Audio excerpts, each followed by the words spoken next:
Oh, hype. 1 second. Yeah, go ahead.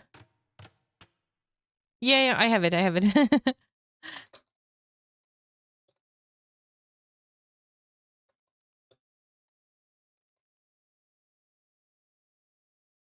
Except them.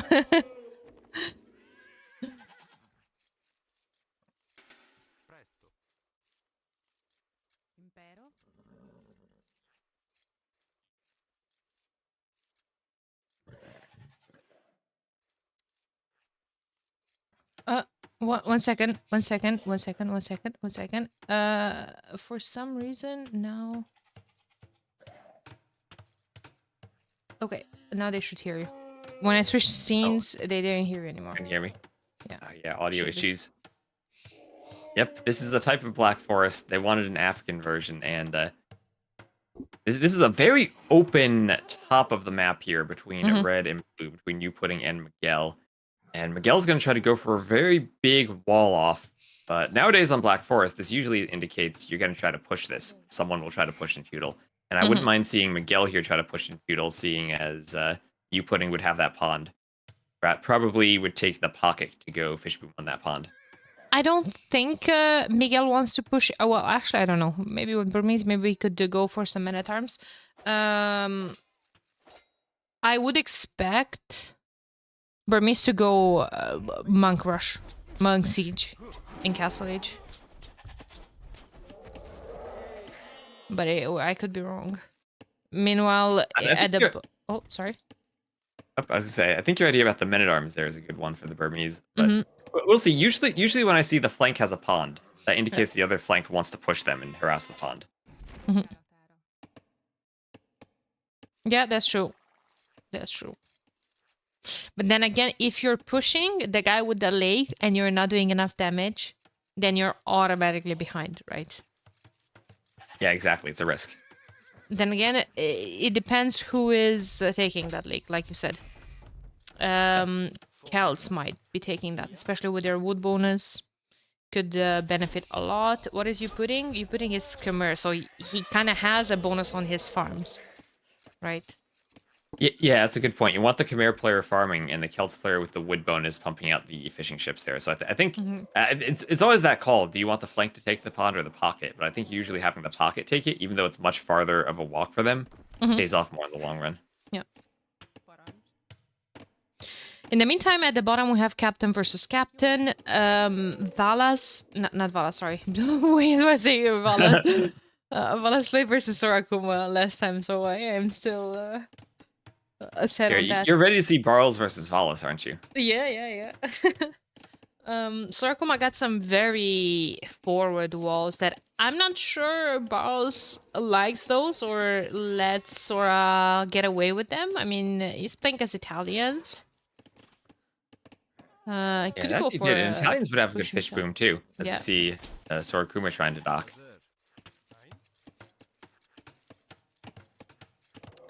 Lakes heavily in favor of Barles, says my chat. Maybe that's because they're more safe right there at their pockets.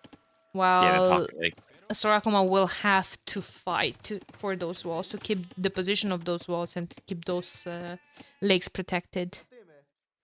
Ooh, Miguel got a sneak. Yeah. Sneak. The scout doesn't have enough HP to fight it. And Miguel actually has more HP on his own scout than he can actually kill you pudding scout here. Yes, he can. You pudding will be up to feudal. Miguel's be careful of that lion. I don't know if either player sees it there. And go for the barracks. Ooh, nice. Straight in his face. Okay. True. And this was something we had experimented with balancing, getting like the same number of pawns per flank and pocket for each team. But at the end of the day, I think players liked a bit more randomness to the pawn locations. That's a good point my chat is making. Last set, you pudding did not dock any single lake, even when they had 4 lakes versus 4 lakes. Oh, really? Yeah. Okay. So he's definitely not gonna take that one. And apparently Z40 is not coming forward to take it either. To be fair, it would be a really long walk for him. Yeah. And I'm looking at what Shed's doing with the humans here. He's got 3 elephants on the way and a pond. He's gonna have a really nice boom. Yeah. But the timing, he's not planning on going fast feudal. Well, actually, he has a dock already up, so maybe. Sorry. Yeah. Always tricky when the human player has the Yeah, yeah. pond, right? Because it's hard to use the pond and the TC at the same time. Mm-hmm. True, but just like you said, with the extra elephants, also carrying more food, right? 2 TCs, 2 dogs is going to set him for an amazing echo. Yeah, maybe the only bad thing about Shed's base here is that none of his resources are near a wood line, other than maybe that stone by the tiny trees. But he's not going to be able to get a good double TC on a resource and wood. He'll need to probably just put the TC on wood, unless he goes really far forward to take Orange's gold. But I don't know how Barles will be happy about that. You putting is in a bit of a coma already. I mean, he has 3 villager idle, just chasing what? Because like they're not even trying to wall the barracks, or like what was their main purpose? Like, are they just trying to chase the militia because the militias are faster? So And the militias are causing a lot of idle time now. I think he's just trying to buy time for his yeah. archers to come forward. Yeah, maybe. But maybe needs the vills, he thinks, to protect the archers. Yeah, I would like that, but up until now there wasn't any scout. That was a full HP human scout in Imperial Age though. So could have been Speedy human scouts can be an issue. Yeah. Yep. Okay, so 2 archers are out. Militias shouldn't be a problem anymore. One archer goes down. Okay. Oh, those scouts were effective there, and Orange has a lot of HP on that scout now. Exactly. Barles coming forward. Exactly. Barles switching sides. Must. Oh my. Well, what is that? The bill goes down.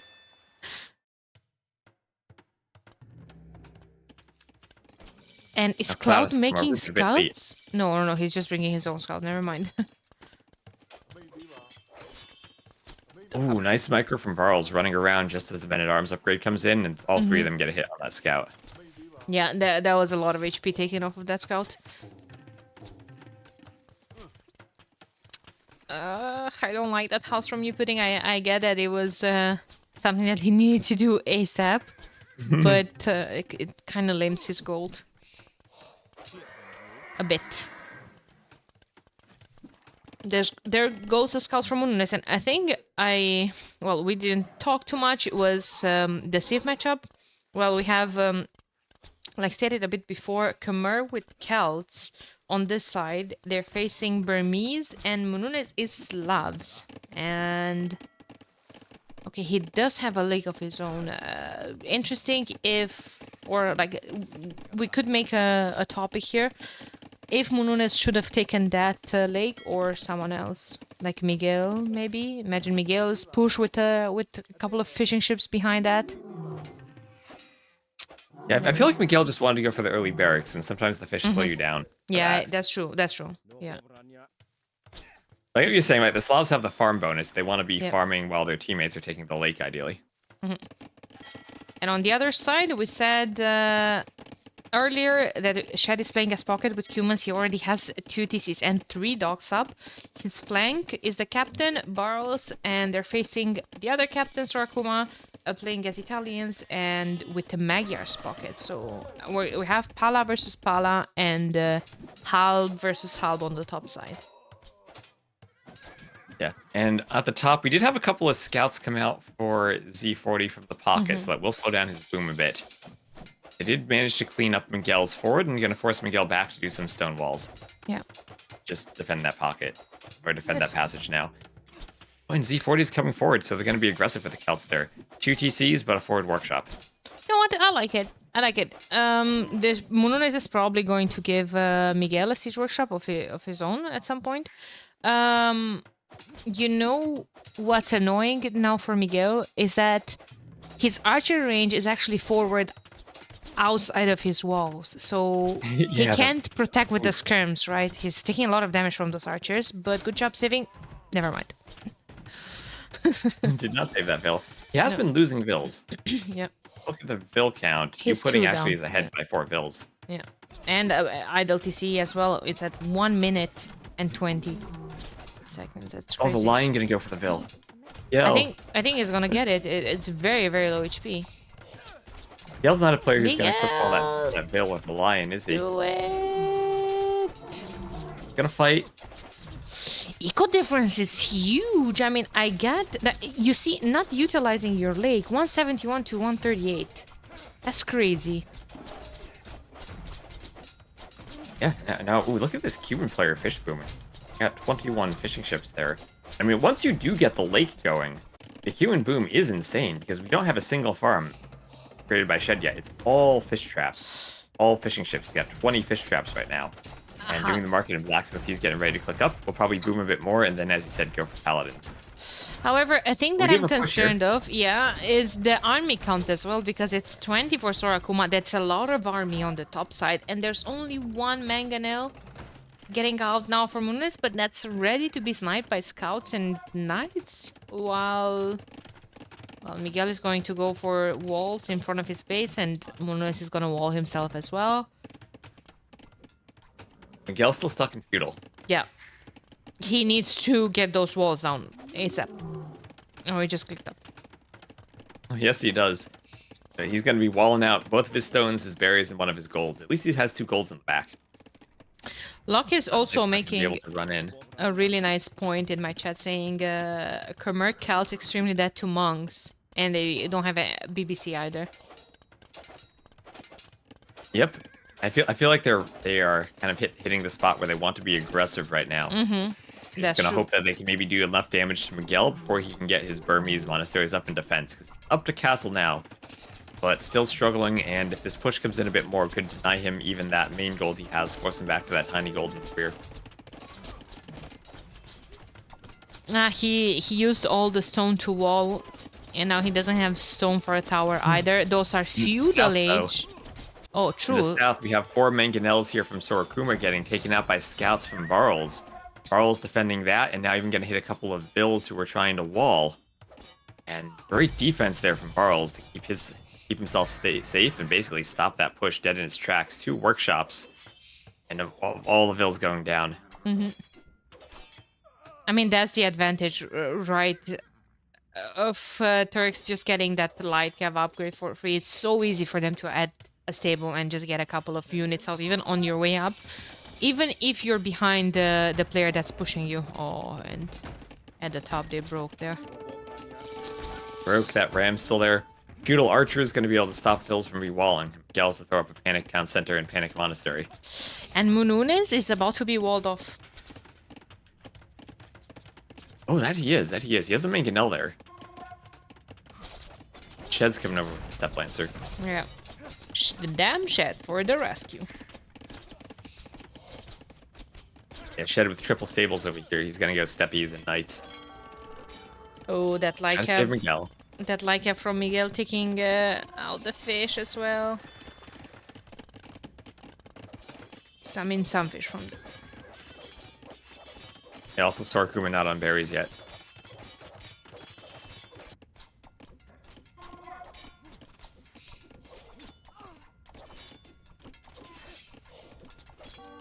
Yeah, I mean, probably with 3 stables he's going to be able to stop all that aggression.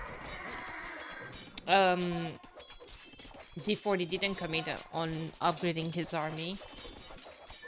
Only has 1 knight, a couple of scouts.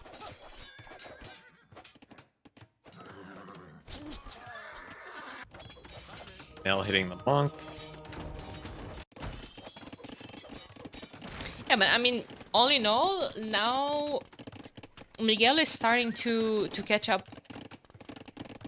Oh wow, Muno is up to him. Wait a minute. Yeah, this has been booming. With fish, we're about 24 minutes in, so it is about imp clicking time. Okay. We're just free booming, and that's what he's been doing. Yeah, but 24 minutes, 82 eco doesn't sound too great. Well, he is Slavs, right? He might just try to open with some type of halb opening where he doesn't need that big of an eco. He doesn't need to go necessarily for cav or boyars. I got infected by Ganji's spreadsheet with eco at minute 20. You need to have this. Known as fast cut he for would have Shed. a spreadsheet for that.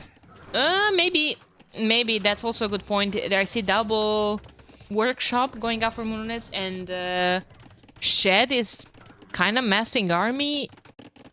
Is he close to click up? He's close to click up to the next stage as well. Okay, so we might see actually just a fast cut for to set up Shed, right?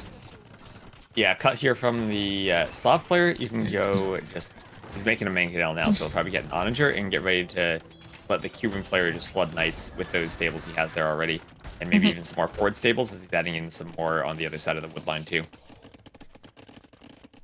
On the other side, we have Magyars. Wait a minute. Do I see 2 fishing ships?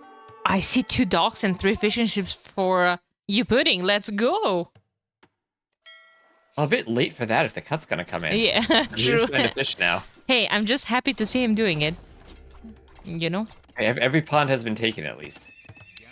And we have stables going up in the middle from Cloud. He's up to the next stage as well. Cloud is the only pocket who boomed untouched, right? Didn't do any type of army. And I wonder where those stables are going to be going to. He doesn't really have a cut set up right now, and he's putting them at the back of the thickest part of the forest. I feel like that's exactly in the middle between his flank and the top flank. So maybe he's able to switch sides if it's needed, right? Right. Maybe he's gonna open a couple of cavaliers at the top. Since, I mean, Sora Kuma has a castle here, stopped. Oh my god, Sora Kuma has a lot of petards in the queue. Huh? Oh, he does. Wait, a lot of them. What are we going Isn't for even fully here? walled. This is not sudden death. I repeat. Not sudden death. Oh, sudden death rage forest would be amazing. Yeah. Imagine that. So here's the cut in the wall off behind from you pudding, but the knights are in. Not able to finish the wall, the vills are going down. And the Shed now pushing forward very strong. Yeah. So like, it's very problematic. Z40 now clicking up to him, but that's going to be a while. And you pudding also in Castle Age with Khmer. What can they do? Like, I mean, it's not a greatest civ to hold against imp units, right? Yeah. He's running. He needs to migrate. And he is. However, those villagers that are migrating need to put a couple of gates and stop those. Yeah, exactly. Those knights from going to the pocket. He's walling at the bottom. There? No, is there a hole there? No. There's a tree. Okay. The Vill was standing in a weird spot. Okay, the Cavaliers are stopped at least for the moment.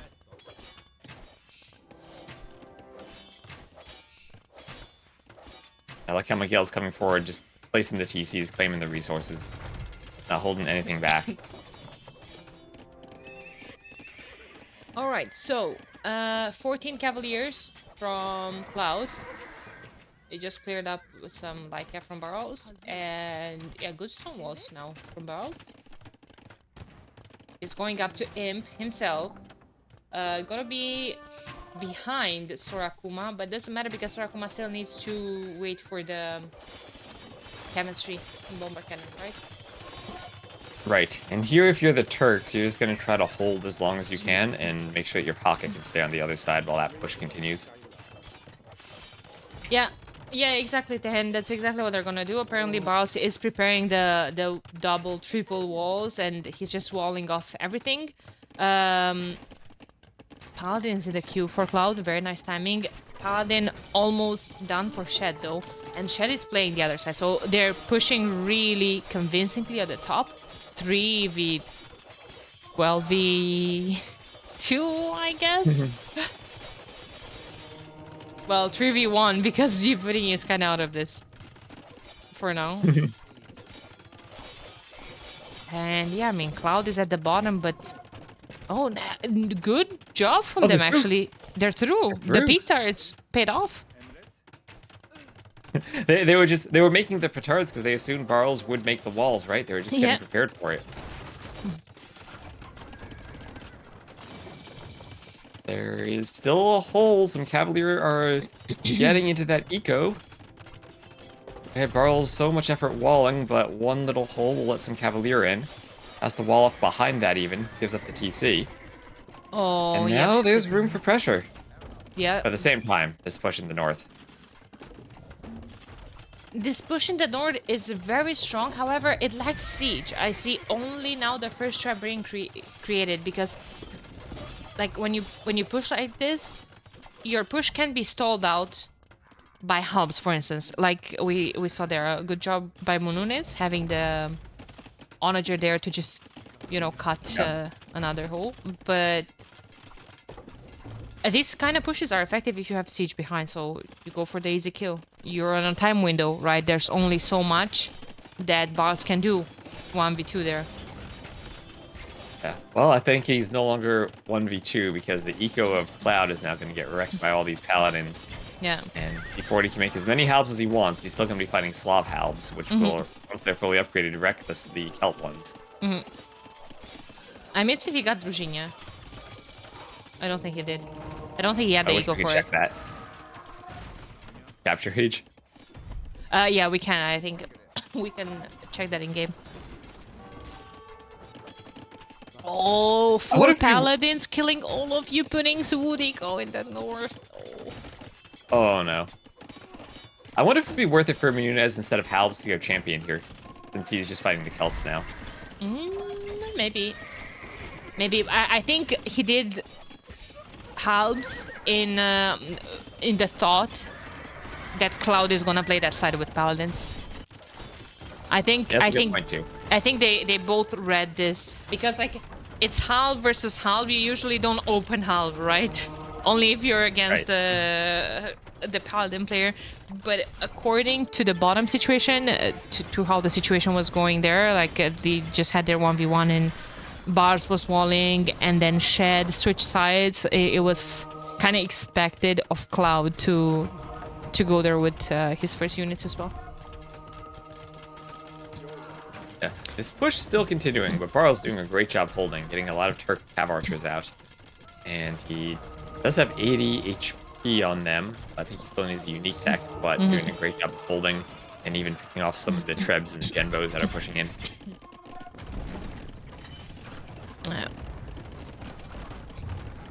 Genbos might be an issue for Cav archers. However, there's only a couple of them. We're talking about 9 versus 31 in terms of numbers. That's crazy. And now Miguel being the one switching to the militia line with Burmese, also a great option, right? Yep, still have that extra attack. Yeah. He's switching from his opening, which was monks, and that's perfectly fine. But yeah, now we're at a time where you're starting to think of a switch over an actual unit. You got some Celt Condottieri over here because he didn't want to take the time to upgrade to champion to fight the Halbs. It's a nice switch there, but I think it's just going to be a bit too late. Yeah. Yeah. This switch is just so strong. There's the GG. And Miguel game 1 of that 3-0 sweep, like I said, potentially. Maybe. Maybe. I think you're onto something. Yeah, that's true. I think you are onto something. Right, pretty straightforward game. I was sweating a bit for Mununes at the top in the beginning, but he did hold like a champion. He just boomed freely and was okay with everything. Yeah. Huh? Nice. Barles taking game 1. And see, let me check off the civs. Yeah, let's it was switch to that. Slavs, humans, Burmese, and Turks against the very first pick Celts. Always hurts to lose with your first pick. You had Khmer, Italians, and Magyars. There's still a bunch of good civs left, right? Oh, wait, the Celts, Magyars.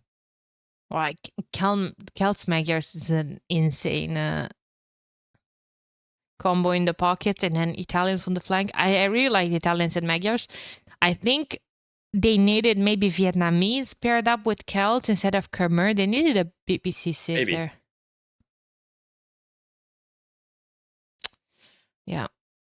I don't know. And then Team Barles won with Slavs. Oh, they still have Bohemians as well. Slavs, Turks, Burmese, and Cumans. Nice. Nice. Sora Kuma picked all Taiwan team for synergy, but it's under delivering. They seem outmatched. Oh, well, Sora Kuma is not one of the players I think would be like one of the top captains for either. Not that he's a bad player or anything, but he doesn't strike me as one of the absolute top ones. Yeah. They started to play a lot of Rich Forest actually. Yeah, they did. Also, one of those weird kind of cultural differences in Age of Empires, where a lot of the Southeast Asian or Chinese community plays a lot of Nomad, whereas it's more Europeans play Black Forest. So interesting to see an all Taiwan team kind of competing at a very high level in Black Forest. Mhm. You usually expect like Finland or something like that to be the Rage Forest expert. Poland. uh, 1 second. 1 second. 1 second.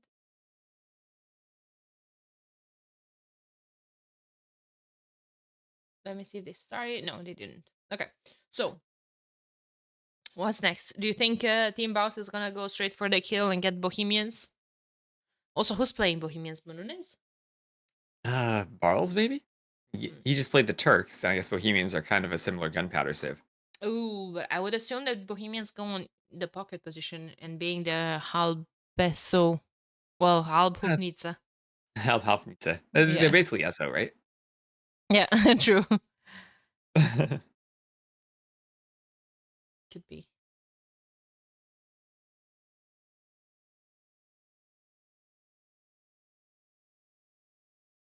Hey, Degen Pirate. Hello, amigo. I'm doing great. How about you?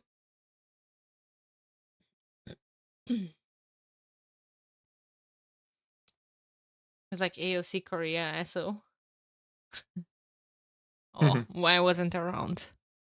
What Yeah, was. oh yeah, you missed the good siege onagers with the extra range. I mean, they still have the extra range, right?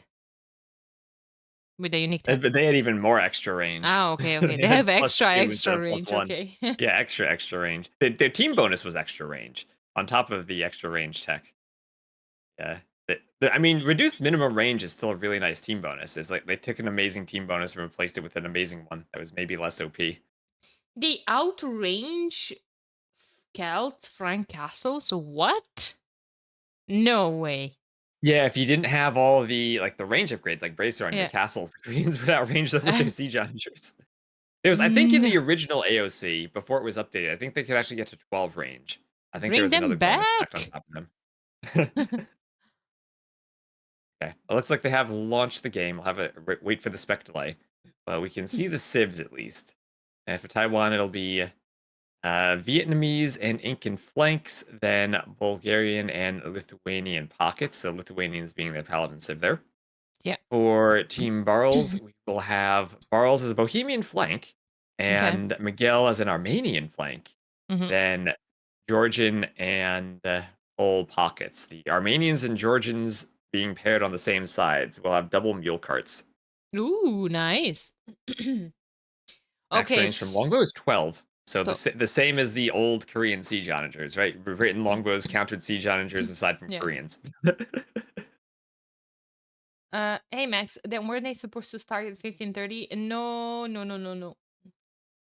No, no, no, no, no. 15 GMT. I was a bit confused as well. Like I almost missed the set because I don't know, for some reason I thought they start at 15 Hey, my time.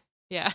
you live in an American time zone, and your ability to convert time just Yeah, goes out the window. it's good back. Goodbye. Good Just good back. immediately destroyed.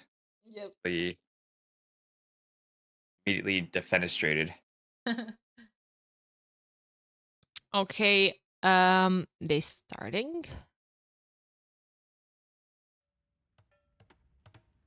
Oh, right. Yes, they are. So one pawn for each team. One will be for the flank on Miguel, and the other for the pocket for Cloud, with Taiwan to the north and Barles' team south. Oh, yep. And I think this is an open map. I think there's going to be a lot of action. I think we're gonna see a bunch of Castle Age army, I mean, for the pockets. Yep. A lot of pushes because, yeah, I mean, pretty weird for Blue. Yeah, Blue is going to play Arabia for a while. Yeah. And he's playing against Also, the captain himself. yes. Also, something to note: we swapped the flank matchups. We have Yep. no, not captain versus captain anymore, which is something I tried to do in the map. I didn't rely on DE's inbuilt ability to do team positions because everyone was complaining they had the same flank matchups repeatedly throughout a set. And that So I was tried to very randomize that nice. myself in the map script. That was very I don't nice. know if it's going to work though. We saw it working. We saw it working Okay. every match, and except for Hera Tato. I mean, Hera played that was the versus same. But, Chaos in every single game. yeah, but you know, there's still a chance of that. Yeah. We just people have been complaining about it so much that I tried to explicitly address it in the map script. So hopefully it's better. And hello, mass puddles. Okay. Okay. A lot of fights on the right flank. On the left, Barles is apparently getting away with that wall and getting 3 boars. Bit greedy, Oh, but look at that. he's gonna get away with it. Blowing 3 But boar without the scout there. That's nice. And the forward lumber camp. Don't know if it's worth it for 1 vil, but I guess you can re-wall if it's up there. yeah, Sloom is going to be fine, especially with blocking with the cow. Let's go.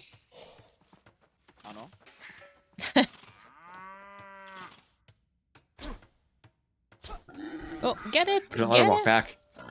No. Oh no. Disaster. Oh, you got 2 of them. Yeah, I mean, it was a bit.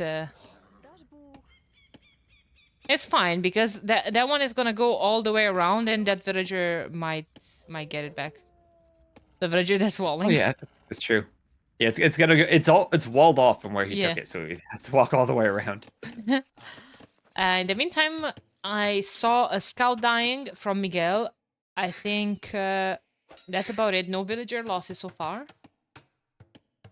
Yeah, this is eco Yeah, scout dying means you can't chase down that low HP Veil that's running away from Sora Kuma. And I think he's got the wall up now. And that's an important wall because of his lake there. Yeah. He wants to protect the lake.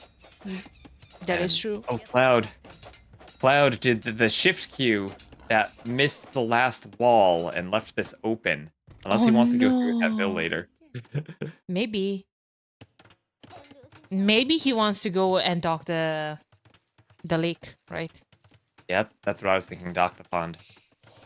So another one of the changes we had made to the map script is keeping the wood lines a good 3 or so tiles away from the ponds. You used to be able to see the trees going right up to the beach terrain, and you'd have 1 tile where the Vil could just wall themselves in. Now it's a bit trickier, and you have to do a bit more Vil fighting or a bit more fancy Alcatraz quick walling to keep the Vil safe if you want to go for the sneak dock. There's extra villagers in the middle. Again, more for Barles, more for Shed to take. More or less Mule Car Gaming, getting his deer. Oh, yeah.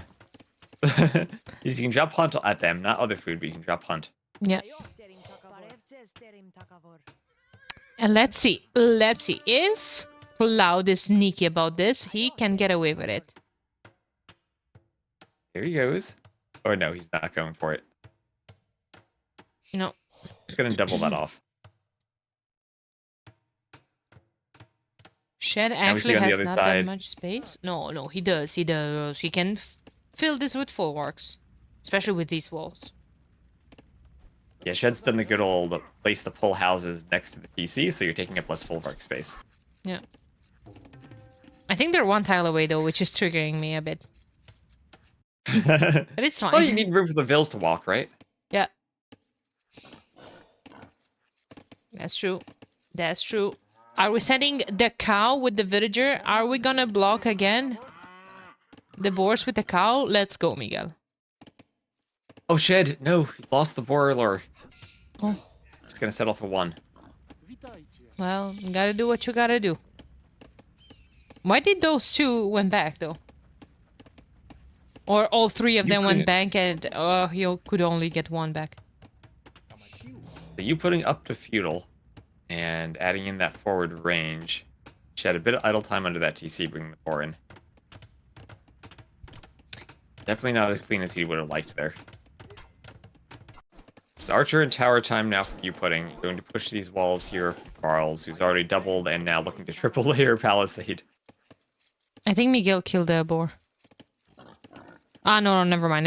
That was the one that he finished under his TC. Yeah, I mean, that tower is going to do a lot of damage because first he's going to be able to put archers in the tower and his villagers are going to attack the walls in the meantime. And there's 2 houses there forward. That's minus 10 pop. Dark Age houses. Yeah. And let's see, 5 seconds from feudal, so the houses will then get a bit more armor. They will take hits in the Dark Age. More HP and 1 less negative of a melee armor. And now Barles up feudal will be able to stonewall. See, I hope he doesn't get tower hopped on the side. He maybe wall 1 more tile. Okay, oh, he's aware of it too. He's aware of it. Yeah. He's not getting tower hopped. Nice. In the map, Pudding is forced to go for early aggro. No, yeah, that's true. Because if he's getting, he needs to push basically, and maybe set up Z40 for an early push of himself. I see a forward blacksmith that kind of tells me that that villager is gonna put a siege workshop. And the way they're pushing right now, the way Pudding is pushing, doesn't leave too much space behind for Barles to wall, right? I mean, he can still reinforce with a couple of walls, but there's not too much space to wall as opposed to the Barles other. Wants more. Yeah. Well, on the other, you know, opening, I understand it, because if he's being pushed from there, he can just wall forever. Right. In that tunnel. Yeah, like here, even look at the wall at the start of the passage on the left there. It's like a 3 tile gap. You could wall that up forever, like 3 layers. Yeah. Yep. Sora Kuma is putting some aggression. I see some towers. I see some archers hitting the walls, but that's a lot of walls from Miguel. I think he's gonna be fine. And now he's putting up a defensive tower as well. And he's a mule cart Civ Gaming, right? So he's just gonna... Yeah. He's You just can keep gonna chopping live. the wood and moving whenever the towers come up. Yeah. That's actually really nice for the flanks to be able to do that. Because you often see those forward lumber camps like Barles has over here. But then you need to choose, sometimes you need to run the villagers and you lose the lumber camp. The mule cart can just run with you. Yeah. Also, it's very good for the vil fights, especially for it's like, I mean, in Sir Georgians, you can block villagers, you can... Right. Is Pudding gonna invest into fletching here as well? He really is committed to that tower fight. If he's getting fletching, he can get a villager that's repairing.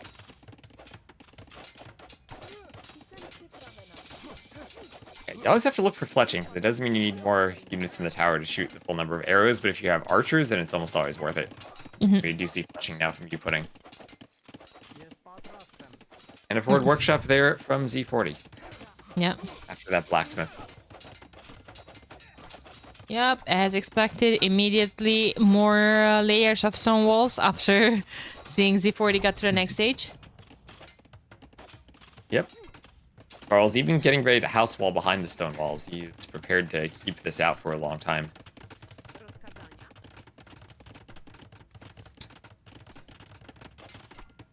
Okay, in the meantime, Shed is opening 3 TCs. Who's taking the pawns, by the way? So Z40 is taking his with Lithuanians. He still has 3 extra boars that he didn't take, and now it's kind of too late. He has a barracks. Oh, stable forward. He has scouts. But that was a big investment, and there's no value out of those. There's walls here. Maybe they're going to be able to swing sides? Yeah, maybe. You wanted to get in with this feudal age push, right? But Miguel's done a good job of walling. The scouts Yeah. haven't really done anything. Yeah. Miguel's been able to take his pond freely, too. Hasn't really done the fish traps too much. He has a couple there, is for him. But still on a couple of shorefish, and he's been fishing there for a while. Pocket from Barles doesn't have a pond, no, but the flank does. So it's 1 pond to 1 pond. It's equal, but it's better for team tag, right? Because Right. it's more protected.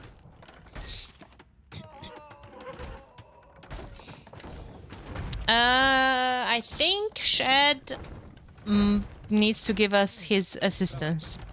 Because, yeah, Mr. Barles might be... Ram's nice. Yeah, okay, there's... I didn't see the workshop. There is one there, and we have some mangonels out. All good. Mangonel defense against the Ram. We keep that away. Just needs to make sure his Mangonel stays alive while the Vills are able to dance and do these walls. Barles doing a great job of dodging Mangonel shots with the Vills. Ram is probably gonna go down to the Mangonel. Good, the micro there for Shed. Let's see if he can get that Mangonel as well. Really good job. Barles lost 0 Vills so far.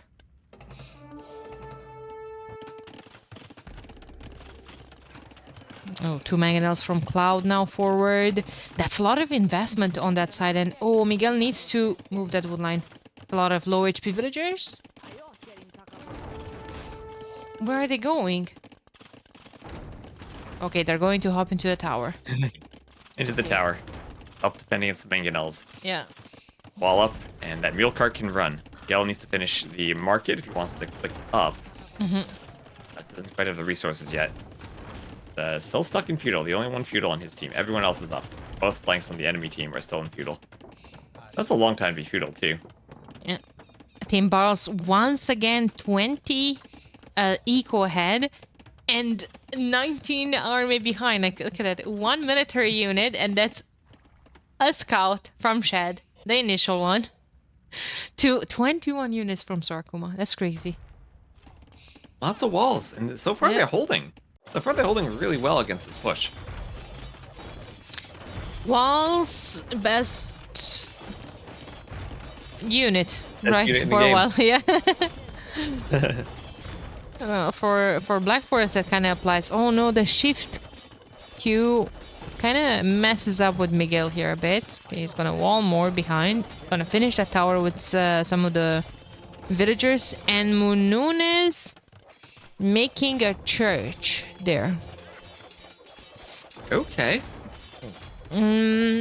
Ideally, you would want the Armenian ones because you could use those churches in your base because the Georgians ones are making the eco more efficient. But I understand the situation. Mangonel shot. Okay, he's just trying to keep the Mangonels away. Yeah. But they do outrange the church, so we'll slow them down maybe. Not gonna hold. Oh, nice Mangonel shot there from Nunez. And back. he has the hill. And so far, this team continuing to hold. Yeah, with the hill. Oh no. The Mununes' Mangonel dodges Cloud's Mangonel, but the villager that was behind it to repair it from Miguel dies. Okay. Poor teammates letting your vills get killed. Oh, Castle here. Castle from Barles. He's looking to push this wall off here. Be putting is up to Castle, but the Castle dropped now by Barles as Bohemians, who can go for the Hussite wagons, who can go for quick imp and then chemistry while on the way up to push. Yeah. And you putting immediately just going to react to more walls of his own. And he is going to be able to do any of those because his eco is nice to set up. He has 3 TCs. I think he's just going to boom in Castle Age. I wouldn't be too surprised to see, I don't know, actually, maybe some hand cannoneers, but I feel like that's a lot of investment. There's going to be a couple of Hussite wagons. Yeah.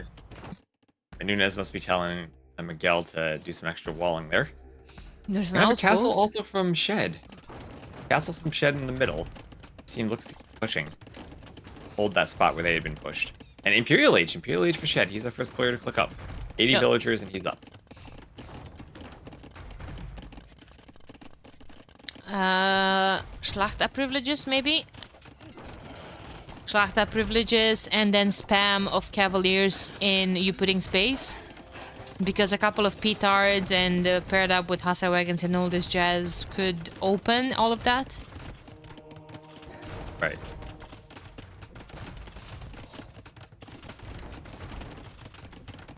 Imp also for Menunez. So the Barles pocket boomers really have their booms going strong. Mm-hmm.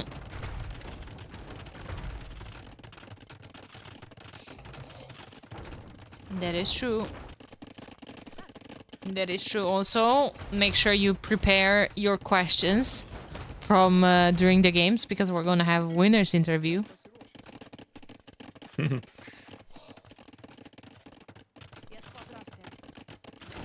That castle's gonna More monasteries now. Hmm? And more monasteries for you looking to hold this. I go for some redemption monks maybe as he sanctities on the way. And that will probably be his option for converting the Hussite wagons. But we also do have redemption on the way for Barles. He can convert them back. True. And there we go. You have petards and Schlachta privileges being researched right now from Shed. No upgrades though on the knights on his way up. That's curious. Luck is important though. Oh, he made one notebook? Alright.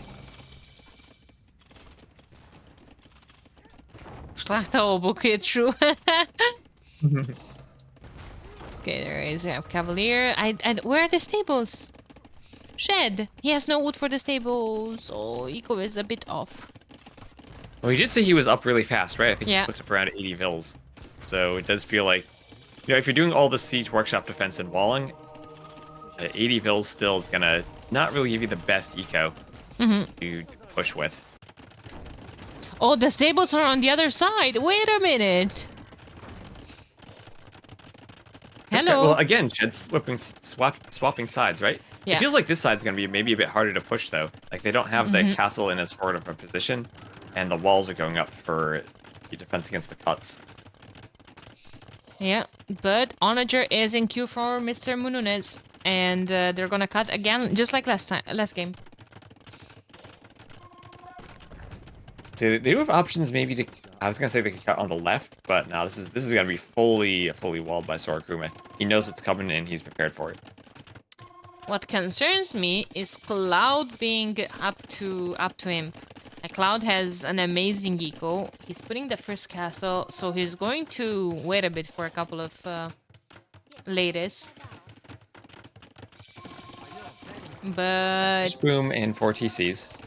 oh no! They're gonna cut. Oh my god, Monolith is gonna cut exactly where there's a hole in those walls.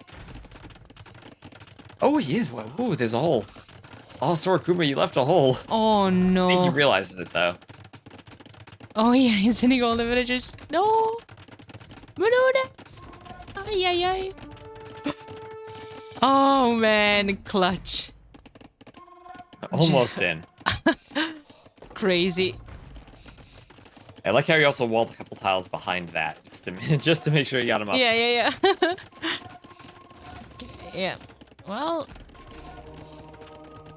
there's still 5 archers in that tower, by the way. This looks like a campaign. All that tower and those fortified walls. Yeah,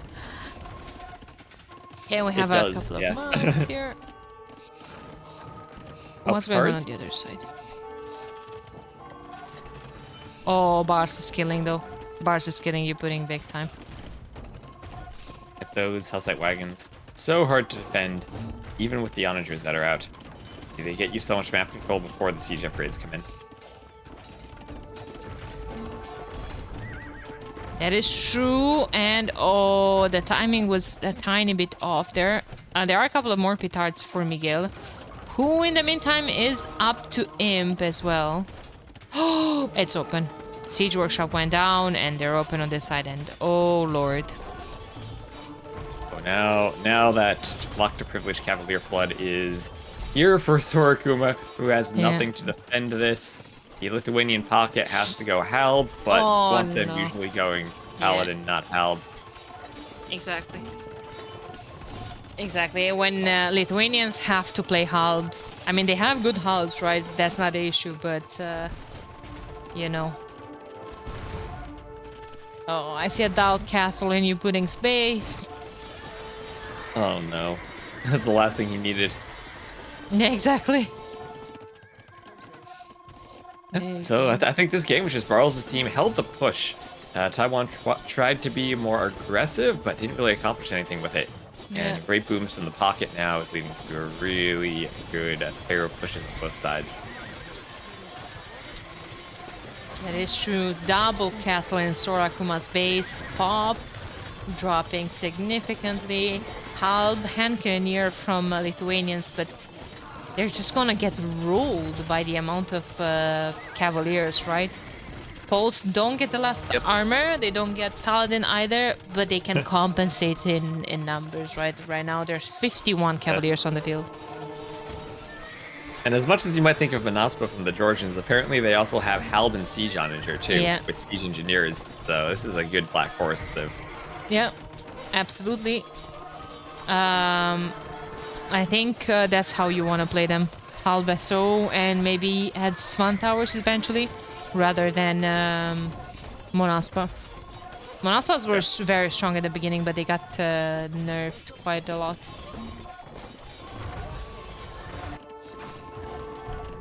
And Barles is holding there alone against Bulgarians. Obviously, Bohemian's kind of a civ where you could do that, right? I mean, he could easily switch to hand cannoneers if he wants to. Now there's a couple of two-handed swordsmen mixed in. Elite Some Eagle. Eagles there. Yeah. Putting not dead yet. You don't need much of an eco for them. He has 101 bills, so as long as he's mining gold, which he is in 3 spots, he can pump out the Eagles.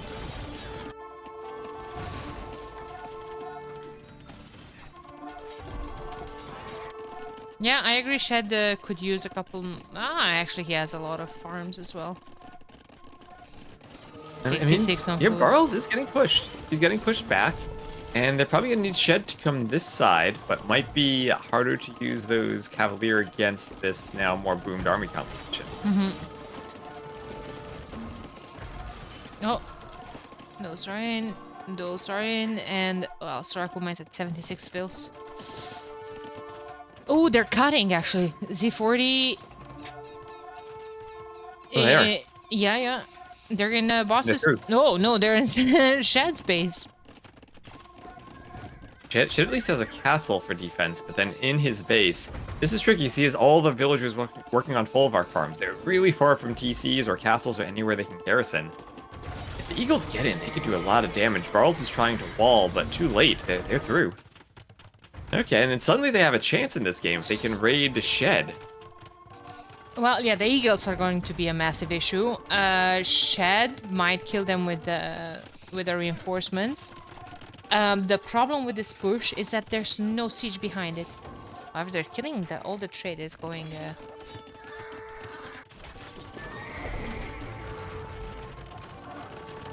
Professional walls from Sora Kuma holding that push.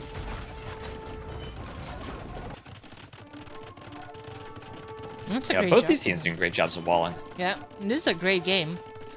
Score is getting closer and closer as well. Sora Kuma's team is building back the pop. I still think the situation is looking better for Team Barles still. However, this might get problematic if... Oh no, they might get to Mununes. The Eagles are in. Yeah. Some Eagles have gotten into Shed, doing a bit of damage. Trying to get a defensive castle. Eagles will make a few bills. And Cannoneers switch from Barles, I like that a lot.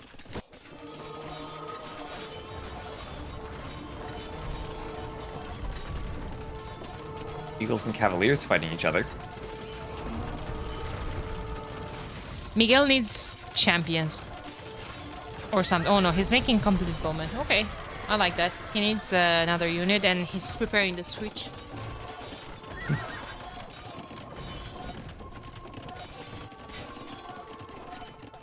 And as soon as I said Miguel needs champions, Remembered about Please Send Me Champions Miguel song.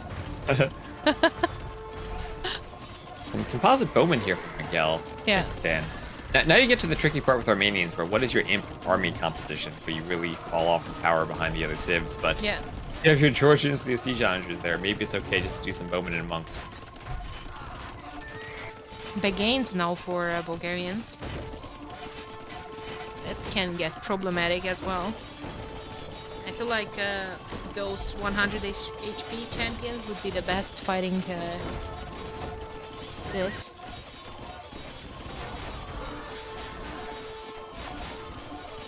It feels like, I mean, the Cavaliers can have great numbers, but I feel like they're going to struggle over here a bit.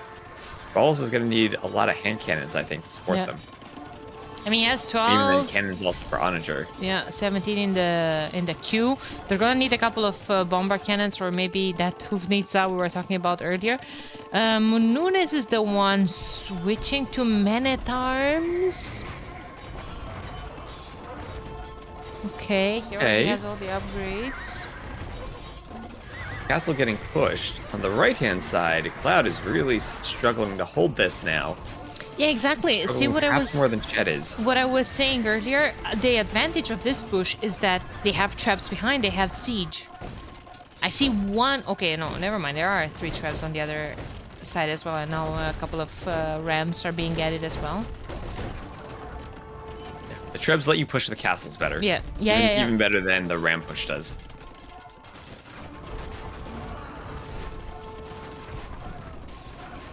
For sure, for sure. Also microing the hand cannoneers. I left a gate open. Yeah. And that's going to be... That's going to be a Cloud's equal right there. I mean, I don't think he can hold this. Lithuanians, possibly one of the passives to hold 1v2 or something, but not without latest. Now without elite latest with 4 relics. Yeah, not with just bombard cannons that don't have siege engineers. You're going to be at risk of being one big onager shot away from destroying the clump of them. Yeah. That's true. 1 onager, how about 9 siege onagers? And Sora Kuma is going in Penelite Skirm, so what else can you possibly make with Vietnamese?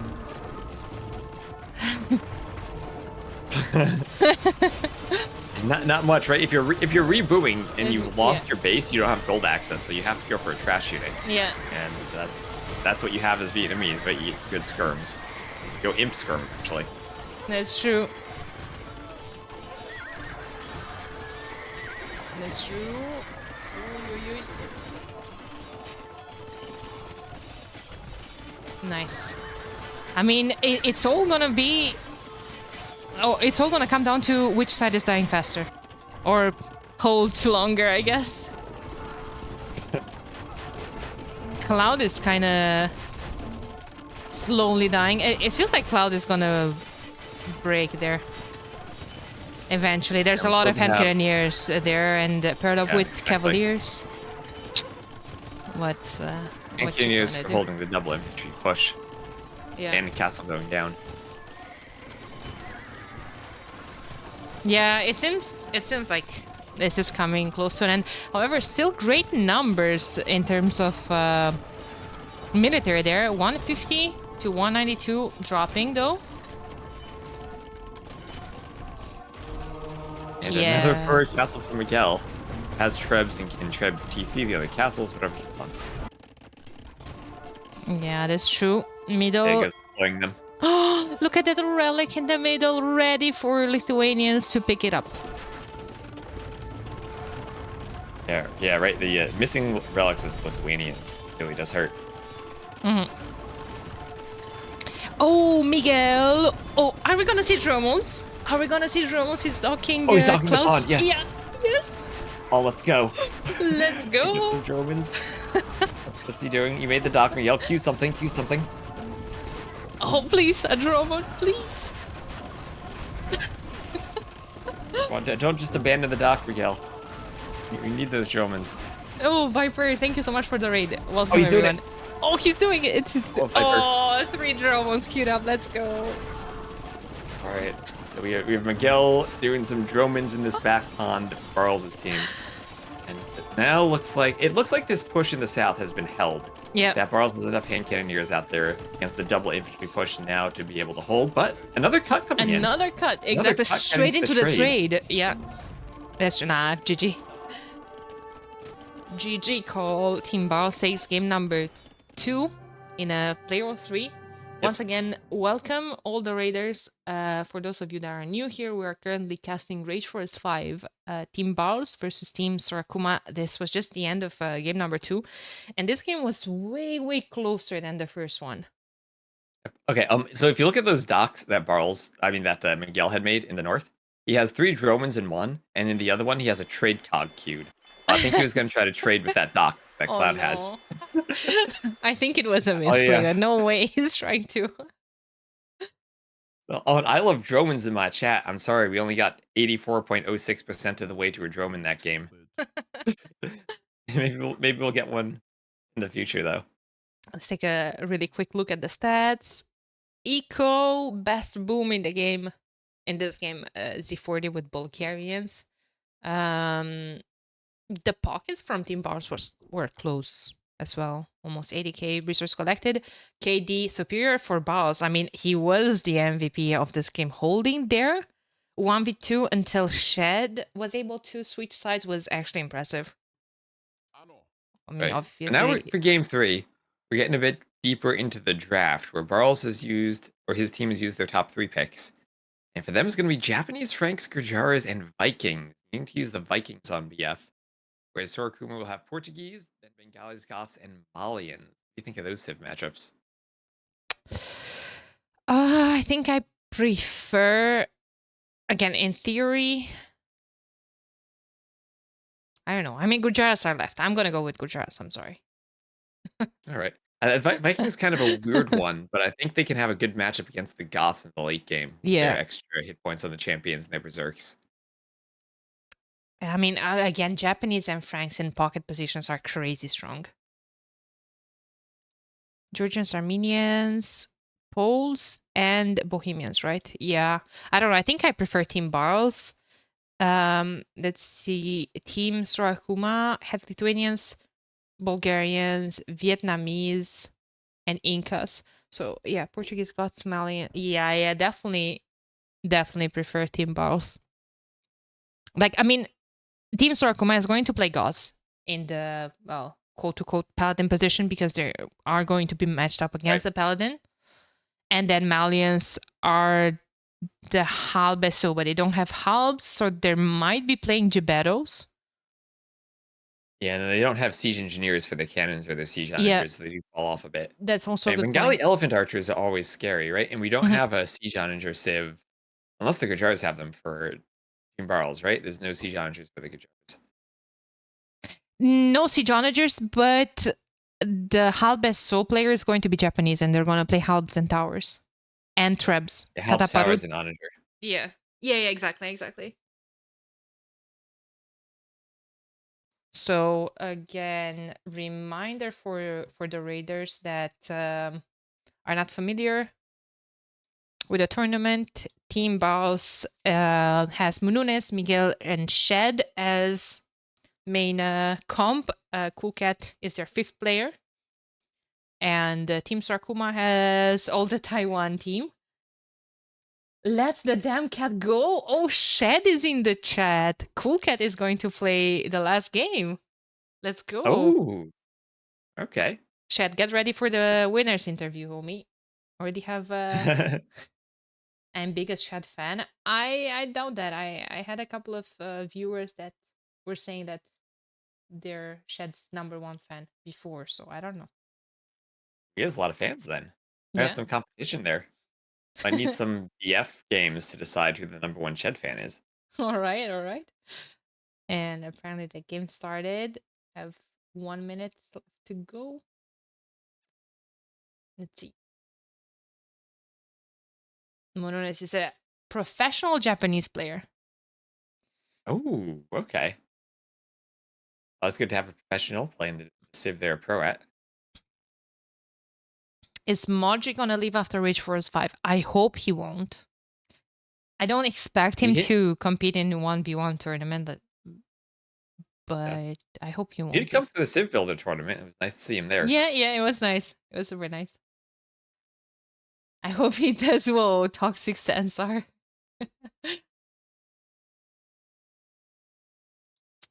All right, all right. So usually in the previous set, where we had a 2-0, Hmm. game number 3 was the most aggressive for the other team. Like usually I would Okay. just assume that, game 3 is going to be a bit, meh, since you're already down 2 games and maybe you don't have, the energy to play anymore, or you can't gather the ambition. However, game number 3 was the most aggressive afterwards from Okay. the opposite team. And we've been seeing the first two games that Taiwan seems to be a bit more aggressive, but Barles has just done his Mhm. team has just done a great job of holding against it. Yeah, that's true. And exactly, Sensor, a good point. Every single game counts. This is a Swiss stage. So, yep. Also, reminder that if you missed some games, I'm up to speed with the YouTube uploads. Oh, You can catch. YouTube uploads. Yes, that's true.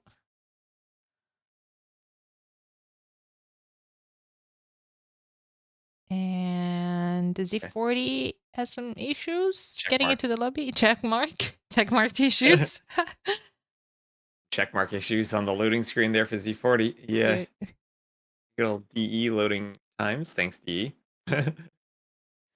Daniela brutalizing, casting this tournament even harder than Team Boss is this set. Oh, no. Game is over. I think Game is Z40 over. dropped.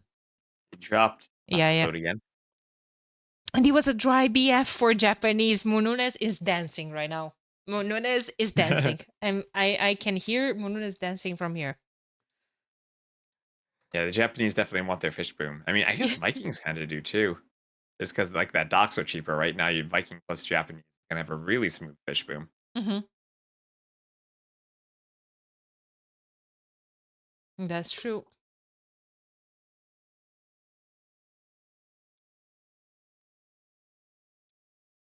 That is true. Oh, you jinxed him in the beginning. You said when you saw Japanese, you were like, there are 10% Exactly. chances to get dry 10% chance. BF. I mean, well, it's a 10% chance again for dry BF. No, it's not going to work the second time. Mununes is going to get not one, but two pawns in his base. Two pawns in his base. Oh, Yeah. maybe we'll get the full 4 pawn Mhm. setup. None of them will be in his base. Yeah, true. It's going to have to walk all the way around the map. And that'll be you'll be Japanese pocket, but then your flanks get 2 pawns each.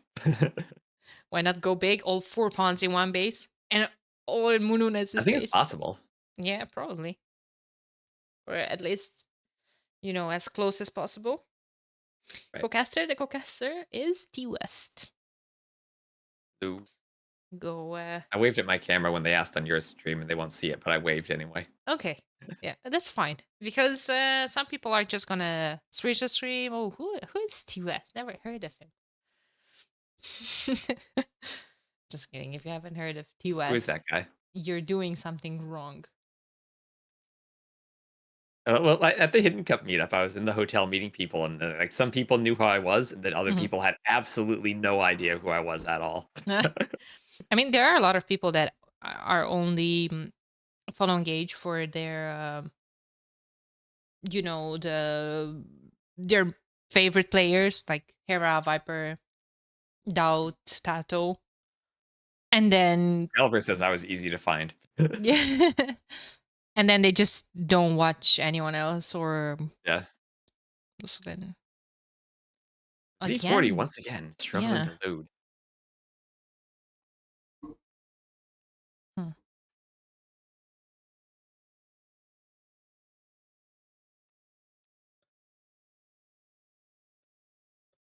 Oh, Gotta maybe. get him a new PC. No, the game is over again. Again, over 40. Oh, and this was a triple pond setup. We would have had a bugged pond though anyway. Would have been a restart. So it's good. It's good he didn't load in. Had a bugged lake. That's true. Yeah. Would have been. Okay, well, third time's a charm. I don't know what's going on exactly. I hope so.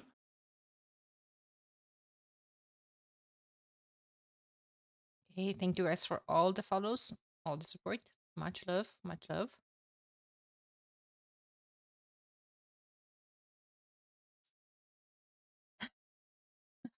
Daniel Raider in her own chat. Well, I was watching Viper before, and I think I forgot to. I forgot to You had it open. close. Yeah. I was watching him before I started the stream, and I guess I'm appearing now as I'm a raider. You're rating your own stream. Nice. Yeah. My chat's asking, am I the kind of nerd who knows if AoE works fine on Linux? DE does work on Linux. There are people who play it there. Capture Age does not, though. So depending on what you want to do with it, you'll have your mileage will vary. Is that a saying? Like outside the US, your mileage will vary. I feel like other people don't use miles. No. Like my brain just freezes when I hear Okay. miles. Okay. Math time. You gotta do your conversion, right? Yeah. It's 1,609.344 meters per mile. I'm sure you can do that math in your head. Yeah.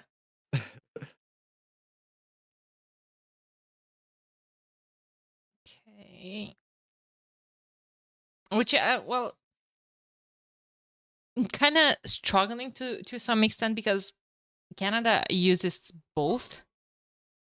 Right. But I feel like they're using miles more maybe, or whenever I hear feet or Did we load? inches. Oh, let's go. And we have a lake. Go Nunes. Yes, all right. So we have a lake for Miguel as the Vikings player, and a lake for Cool Cat as the Franks. As Shed said, the cat is now Out of the bag. Cat out. the, the cat is playing. Yeah. And we're gonna have let's see once more. It'll be and Ray's joining for Taiwan. Right, he wasn't there the previous game. They had you putting. That's true. So different flank matchups now. Pretty open flank here between Miguel and Rays, and maybe Rays has an opportunity then as Bengalis against Vikings to push that pond.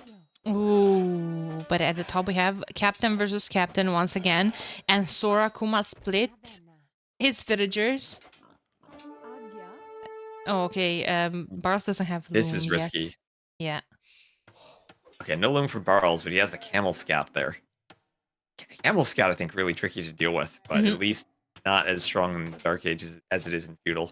That is true. It is a bit tricky because on one hand, you would want to preserve your camel until he hits Feudal and he gets that 20% bonus damage. But on the other one, you kind of want to use it as well. Fight. Yeah, exactly. It has way more HP and it's very strong in those field fights. Yeah, my chat's saying this looks like one of the more open generations, and I would agree with that. Yeah, we have some randomness. The one thing we did to the map that I think Ganji, Samaro, and Tanks all liked was in the middle, I put some different trees. That means the passages cannot go directly through the middle, but the size of that is a bit random. This looks like one of the maps where that not passage patch, if you will, is a bit smaller.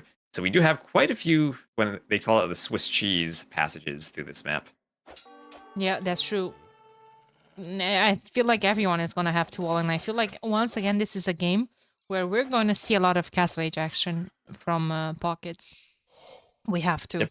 Well, it also makes it a bit trickier if you are the pocket and you have to both fish boom and then wall and also contribute on the flank, because it gives you a lot of different things you need to pay attention to all at the same time. That's true. In terms of... Oh, wait a second. There's a lot of action at the top. No one lost a villager yet. Barles Yeah, is doing a great job microing those. feels like Sora Kuma's gonna get the wall. Yeah, but you know what? Barles doesn't mind that because the wall is pretty close to the end of the tunnel for on Sora Kuma's base. Yeah, that it is. The other wall he got up is pretty nice, but Yeah. as long as one tunnel is pushed back, you have room to push. At the very least, though, I think Sora Kuma will have an opportunity to do a second layer of walls if, say, a castle push comes in or some towers and men-at-arms come in. Oh, look at Z40 going up for some very aggressive walls. Or never mind, they're clouds. And probably he hopes to get those 3 boars back at home in the meantime. That would be nice. Has to be careful of the wolf there. Sending a Vil out without a scout. A bit dangerous. So Mununes, as expected, is taking Cool Cat's lake. Cool Cat is frank. He doesn't want that lake. Wants to He farm. says, yeah, exactly. He wants to farm. Yeah. Wants that free horse collar, heavy plow set of upgrades. Japanese player. And as we mentioned earlier, Vikings team bonus makes the dock cheaper. Japanese do have the cheaper lumber camp and drop site bonuses, so he's going to get off to a really smooth fish boom here with the faster working fishing ships too. That's true. And also on the mini-map in the south, it looks like the road between red and yellow is cut off by the forest. That looks like a mini-map bug, because I can actually see there's a passage there. So, just a weird capture age thing. Yeah. That is true. What's that? Okay, never mind. For a second, I thought that's a sneak on Cool Cat's villager, but you know, that's his own villager, and you just walled from a wolf. All good. Triple boar lore from Barles now. Oh, Cloud gave up on the thought of just going forward with those walls. Oh, and Drush from Miguel. Drush from Miguel with the Vil, hitting the berries there of Rays and forcing the Dark Age barracks from Rays to fight it off. Drush from VF is not something that you usually see, right? If it's this open, right, you can see it, right? Yeah. There's no way either player is walling all of this. Drush is in. Okay, and might get some, you know, panic walls. There's a villager forward as well. He's up to the next stage. What is that villager doing forward so early? Maybe an archer range forward? Razy is up to the next stage, though. Once Razy has wood, you expect maybe ranges here from the Bengalis on the flank to try to fight off this forward. Yeah, there it is. Went for the Drush, does not quite have the resources he needs to do the dock yet. Clicking up, but will be farther behind. Sending some more Vils forward, too. Yeah, I wonder what did Mununes lost a Vil to, because I think it's well, either a boar or some wolves. He doesn't have Bloom. Was he long distance luring something? He has a equal loss.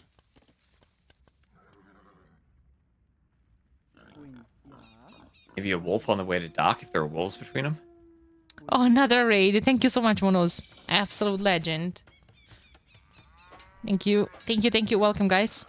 We're in game number 3. Team Sora Kuma versus Team Barles. And this is a very, very open Black Forest. We were just talking with TOS, who's my co-caster, earlier, that we're going to see a lot of actions. And for now, I just see a lot of pings on the minimap. Double ranges here from Miguel after that Drush, looking to follow it up and apply some more pressure here to Rays. Rays can maybe get wall from those houses to the wood line and try to keep the archers away from the gold. So far, he's kind of forced into his own little corner here, but at least he still has resources. And the top, Barles is rushing himself. He just has a tower to force a tower off of Sora Kuma and to maybe try to push back the walls a bit. He's walling in the middle himself. There's still an open passage here.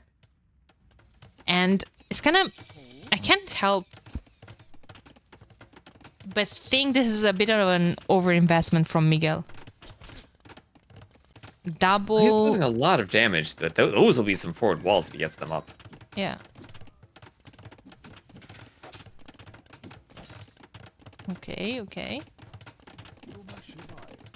I like Ray's walls. Like, he doesn't invest too much. Oh, Miguel might block that villager. That's his walling. Hello? We might wall him in. Yeah. I think the Bill's confused. He can't get to walls that were under the houses and just gave up. Yeah. Completely gave up. Bill DE. And well, to note, still, Vikings did not dock the pond. It's not docked yet. So that dock discount only really paying off for Nunez as the Japanese player so far. Adding in some more fish traps. Yeah. He's setting up a couple of them already. He's on the way to next stage. Does he have anything? No, it's just going to be a pure boom for the Japanese player. I mean, hey, as long as Miguel gets those walls up, that's actually amazing for him.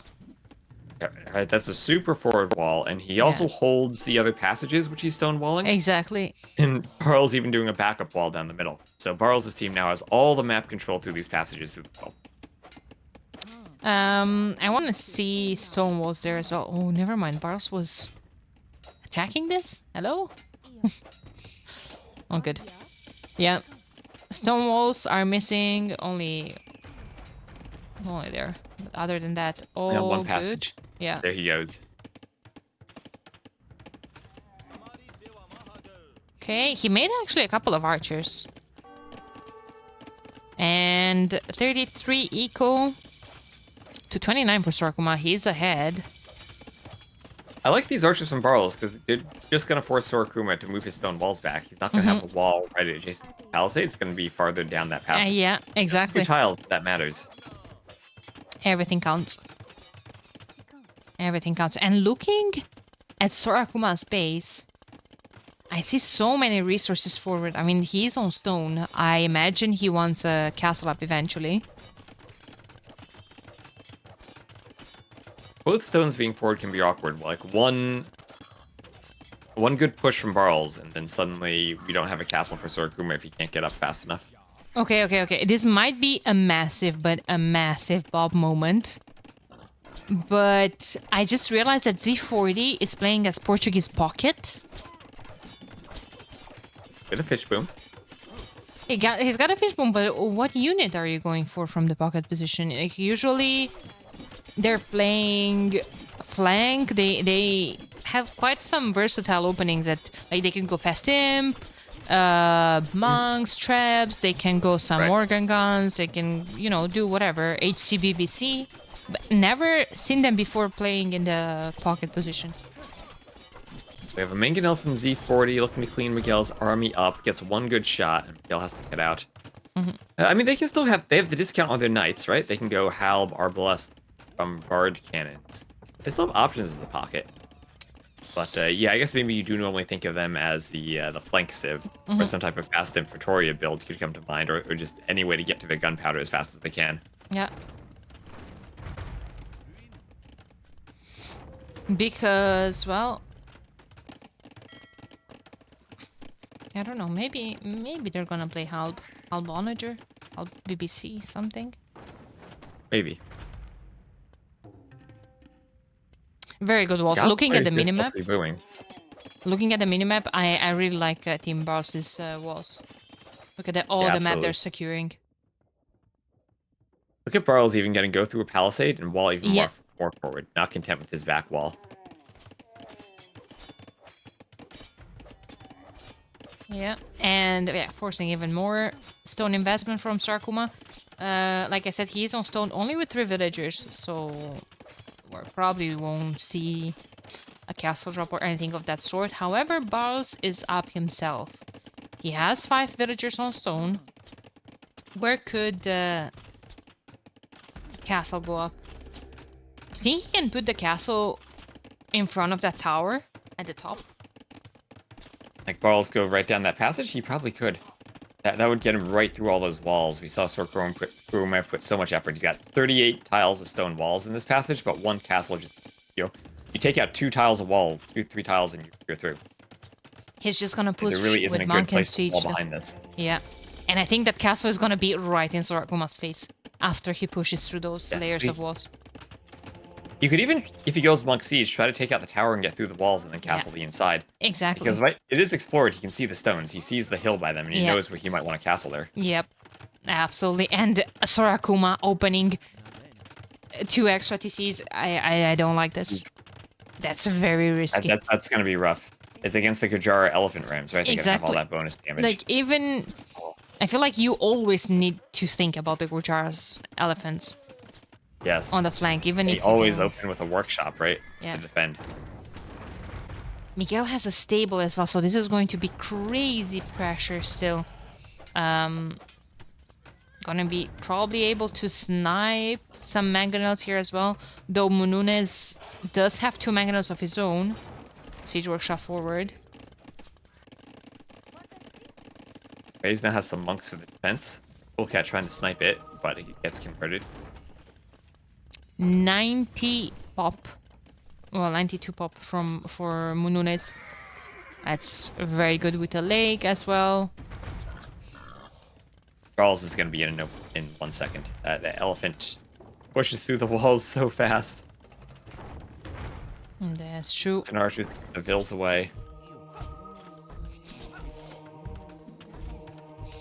And it's crazy, like, right, there's a mangonel coming up for Sora Kuma. First of all, I think this is going to be very late, but it's crazy to see how fast the monks are healing the elephant. Faster than the mangonel is killing it. However, there's still that tower there, and tower kills the monk. Kills the monk, yeah. The other side feels like Z40 and Raze are starting to fight off Miguel's pressure. Miguel's got some good stone walls behind this. Still has a couple of stables for light cav there to try to push monks back. Bengalis look like they're going with just Hal Monk right now, as 40 is contributing some siege there from the pocket while booming. Barles' pockets both up to the next stage in the same time, though. And that's what we've been seeing from this Barles team, right? Both of the pockets really good at booming. And, well, we do have maybe the most vills there for Cloud. But Japanese pocket should be really good against Goth's pocket. Frank's pocket even too, if they can get Axemen good against what the Goths can do, or hand cannoneers. True. Where is Coolcat gonna drop a castle? On this side? Looks like the middle somewhere, if he's going to the left-hand side. That's Boss's wall. He can just delete it. And that castle might be on this hill next to Miguel's stone. Oh, never mind. Here, huh? Okay. No, okay. They realized. They realized. Couple of Stables there for Cat. Okay, I like this. I don't mind it. Mununez is gonna come forward with the castle. Alright, Oneville Castle, Viper Castle, okay. On a hill. Okay, his yellow definitely is a Viper Castle. Yeah, true. Everything lines up. That's what Viper just raided, so he had time to alt-tab and play in this game. Yeah, yeah. He wanted his viewers to see some action. It's a lot of stables coming up from the Franks, and the timing on that is going to be... very well done. 7 stables just as imps coming in.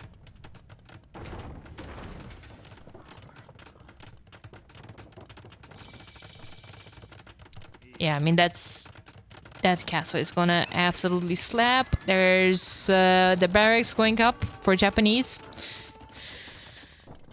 What do you open here? Do you still open halbs or you go straight up? Okay, Z40 walling with 3 universities, however. Not in time. Not in time. I like Cav getting it on the pond too, where he has all those fish. Not enough knowledge. Starting to pick vills here. Not enough. The scores are flipping, but it feels like Barles' team is pushing much stronger, right? This is maybe the opposite of the first games where Sora Kuma's team has more military. It feels like this push from Barles' team is something the other team can't hold, as now the Frankish Night Flood is about to pathfind its way past some houses and get in. Yeah, I mean, how do you stop this? 34 Military to only 30 for Sora Kuma, but the technology advantage is there for Team Barles. Even devotion for the Franks. Cool Cat doing all the cool upgrades to keep his Cavalier from being converted to him as effective as possible. I mean, now the tower is from Nunez too. I mean, he is the cool cat. That he is.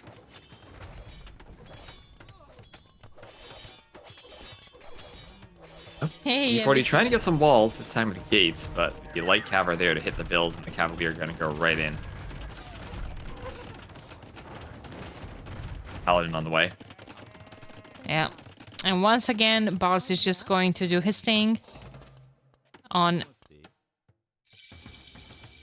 on his side, while the other team is going to be under pressure from 3 players from Barles' team.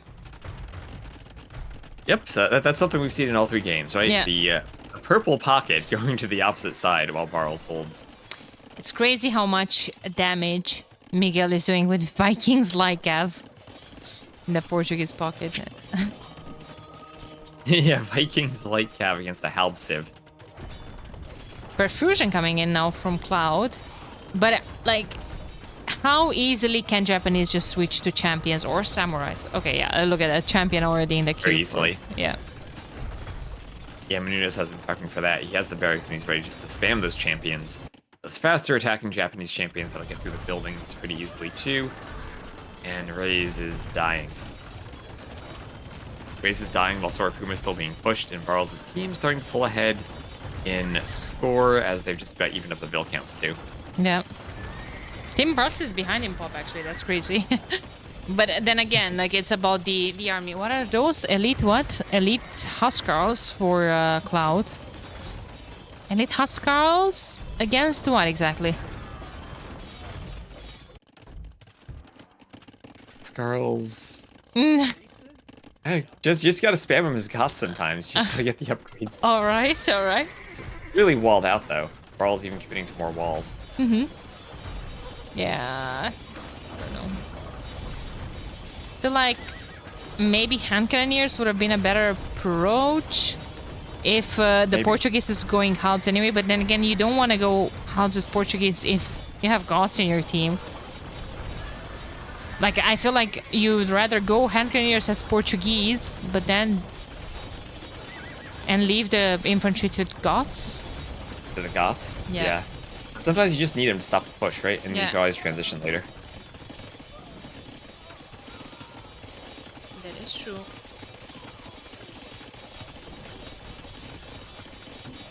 Ray is just trying to keep as many vills as he can alive in that lumber camp area, but it will be taken out eventually. Yeah. At 21 vills there of his remaining 33 pop. He has a reboom TC in Z40's base. What's going on with Barles? That's it. Barles still walled out. Still walled out. He's still trying to break in with the siege elephant. He's gonna wall everything himself. Yeah. I mean, credit to Sora Kuma for holding this. The Gajara Siege Elephant Monk Push is not an easy thing to defend. He has at least bought his team time.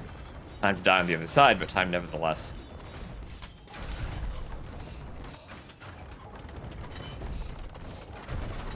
That is true.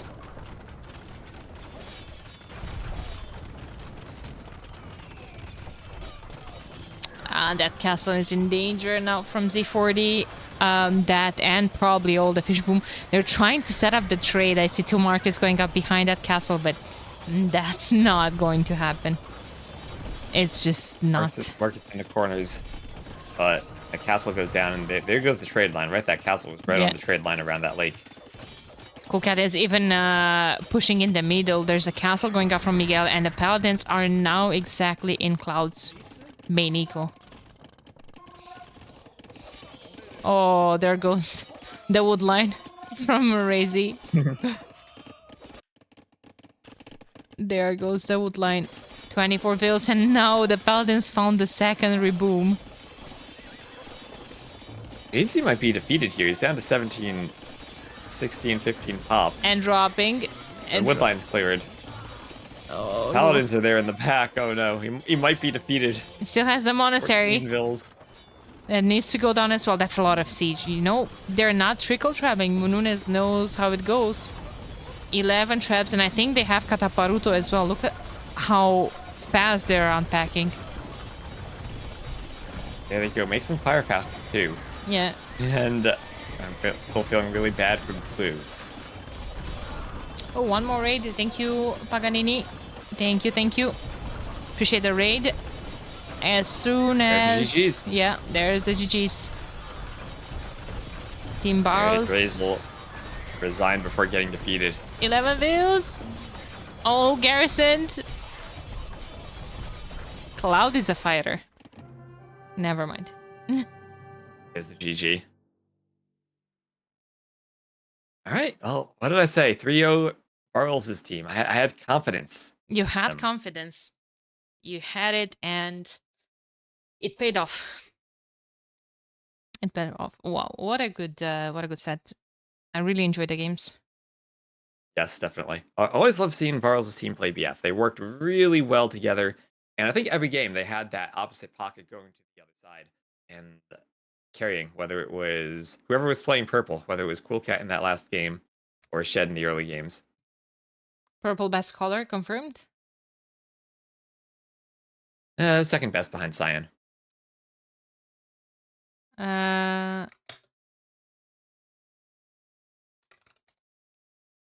Okay, 1 second. Are you in the Rich Force Discord? I am. Yep. Are we going to swap for an interview? Yeah. Let's go to live on Twitch.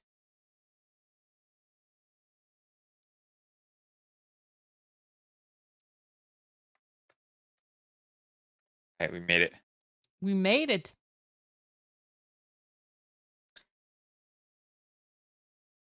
Danny, can you start every question with this one is for Cool Cat? All right.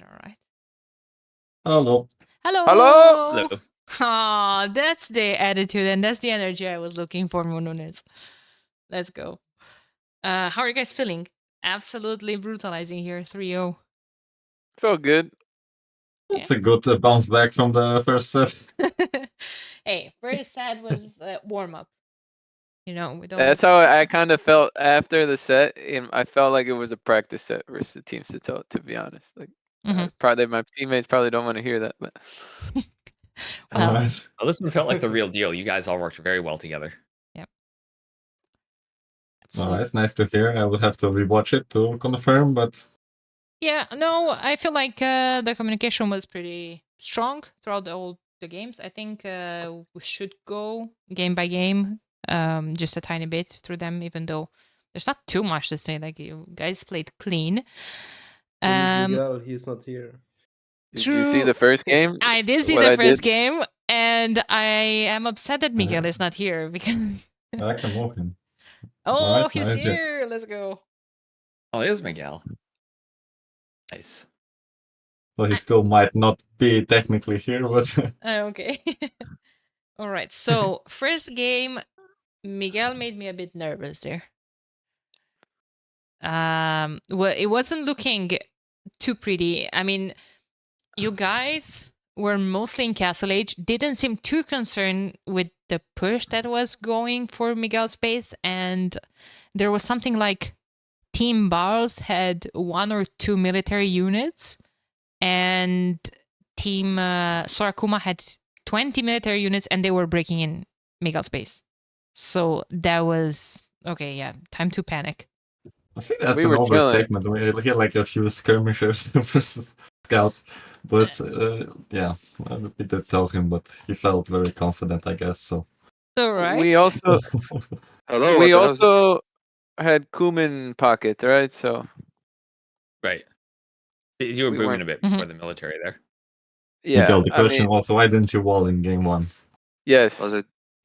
Because I'm gonna force a wall once I see like the Celts with workshop closer, but anyway, when you told me there was a stable, I just panicked big time. But then I remember there was Kuman's pocket, so didn't feel that bad though. Pushing them in, wasting, I don't know. Right. Then I didn't die, so it was good. Yeah. So professional walls, professional hold by Mununes there. I didn't do anything there. I lost 4 vills to Green's Knights because I thought they were sheds. I was like, oh shit, these aren't yours. Well, it worked out though. Yeah. I felt like you went imp a tiny bit too early. Was the main reason you went imp that early just to cut for the humans? The first game? Yeah. You were like the first one up, but like at 80 eco, which I feel like it's a bit early. Was only 80 eco with the lake? Yeah. Yeah. Oh. Well, we needed to get in because we knew Yeah. he was gonna wall the whole map. Like I clicked Onager. Like I just like I knew what we had to do. Like Mhm.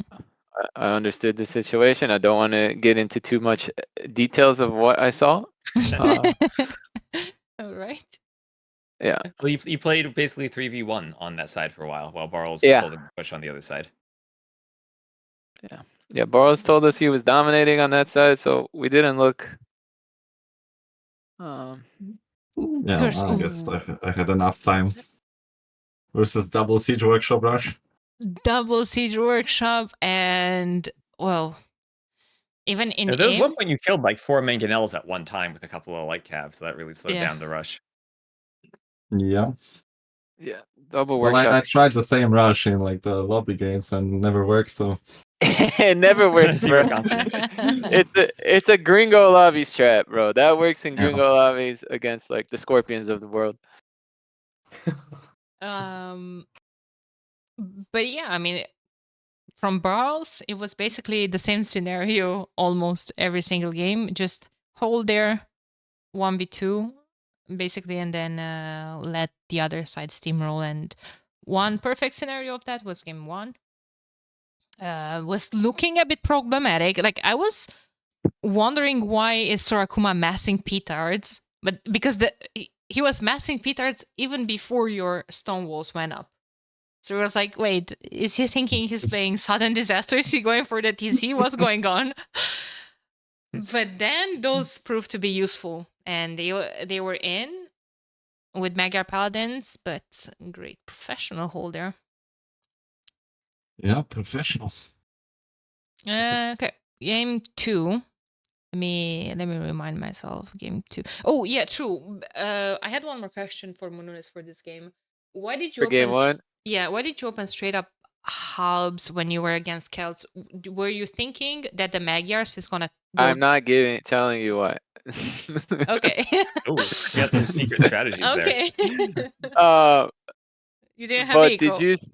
did you see that what tech I forgot until I was imp? Drużynia? No. No. In the economic upgrade. Oh no, I didn't. Double Okay. bit. Oh no. No, horse collar. Well, Horse you had the collar. lake. But you had the I lake. only You had didn't need horse I only collar. had one dock, but I had Yeah. like 35 Slav farms with no horse collar. It's good to know the boom practices paying off. I don't practice the boom, bro. But we were always praying, like, oh, look at Barles' pocket. Again, both of them up to imp. Barles knows how to train his team to boom. And now you're telling me you were Boom, missing right? horse. Yeah, they felt like all 3 games, the pockets had it. It's just an insane boom out boom Well, the other side. play BF religiously, so I'm not practicing any booms. All right. On my own. I don't know. What's his name? Shed has been put in the work. Lots of practice from Shed. He's really taking the next step in his booms. He's learning. So Well, you're a great coach, Monolith. All right. well, He I'm is. teaching him how the way of the paladin. All right. Game 2. Let me remember the sits for game 2. Was the one with Bohemians, I think, right? Oh, that was another Yeah. professional hold. You were actually killing. But I think game 2 was the best one or the closest one because you were kind of pushed back at some point and it was looking scary for a bit. Yeah, they did a nice cut down the middle. Mm-hmm. Yeah. The And response was on point. yeah. Yeah. I was sweating. It was I looked at the mini map and I was like, okay, there's some stuff there. And then I look it back again later, and there was more enemy in that area on the mini map. Shed said that I was sweating. Yeah, Yes. yeah. I mean, I'm not surprised. I'm not surprised because also your hold was super on point. It was exactly, how it was supposed to be. You didn't have to completely abandon. You came back with a couple of Cavaliers and tried to hold some more walls on point. Obuk transition in time as well. That was very good play. Well played. I mean. Thank you, Beautiful but I play, think you Chef. definitely have a more positive outlook on that, how that went than I did. That's tricky, right? Because you're, again, in that kind of 3 players, 1 side situation, and all of your army is forward, then suddenly you have this cut come into your base. Yeah. Yeah, exactly. So we just had to like communicate and work out how to stop it, and then it was okay. Because I mean, we'd already killed one of their players, so yeah. Dude, you know what? When we were pushing, so an imp, I play an alt G, so I saw Halb hand cannon, bomber cannon, and and guess what civ I thought we were playing against? Bohemians. I thought I was playing against Bohemians on that side, dude. Oh, okay.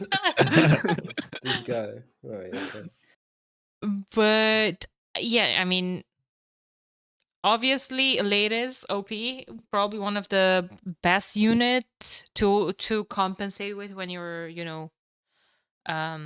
missing a player.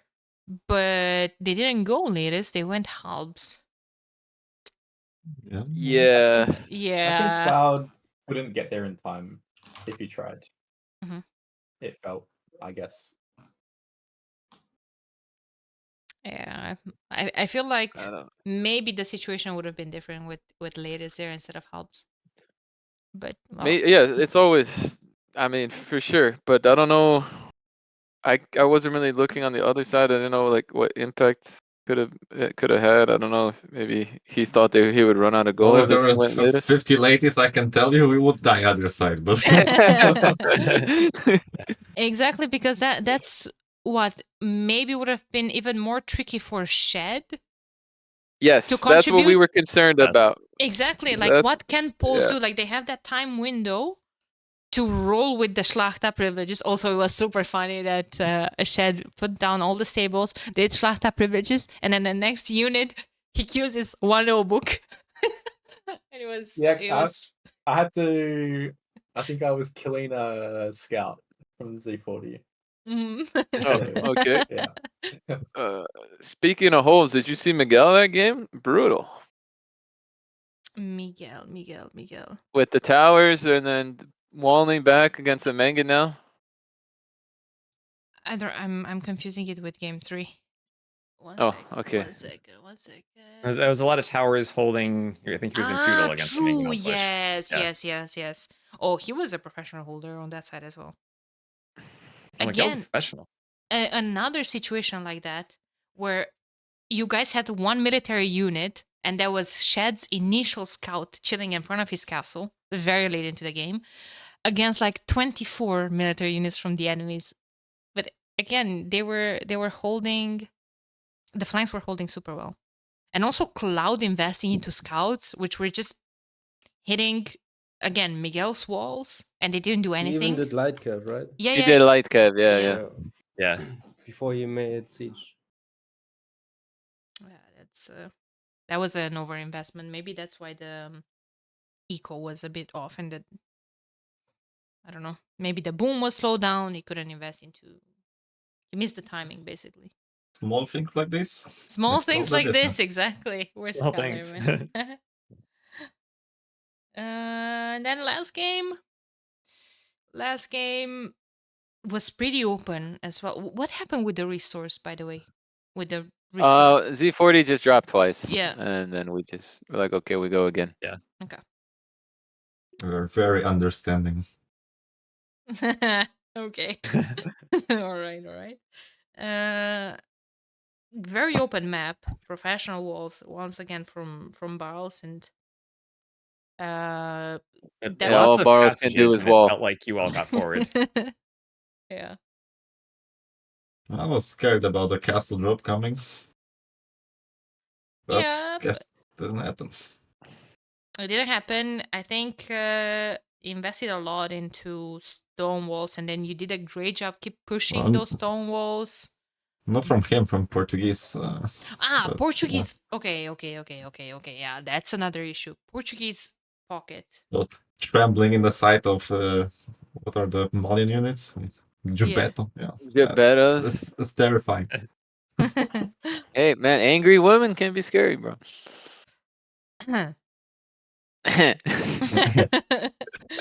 All right. Yeah, I mean that was basically a weird lineup from them, I feel like. Well, the draft was more bans than normal, like in terms of good civs, which I kind of liked. Because you always see these like the same civs over and over again, but unfortunately you get the same bans also all over and over again. Like you almost never see Mongols. I don't even know. Have we seen Mongols? No. Okay. And banned a lot. Yeah, makes sense. But I was a bit concerned because like Japanese versus Portuguese with the lake is a little tricky for Japan. I think I could be wrong. I don't know. And then we had open map. Miguel was like, "I'm gonna get super forward walls." I was like, "Okay, sounds great." And he managed to get them. It was nice. It was very well played by him. Yeah, he never took his lake. He just went forward for that drush and tried to get the walls. Well, I think what he did, I think the way he approached it was the right way. Yeah. I have a question for Mununez. You have a question from chat if you prefer to play pocket or flank.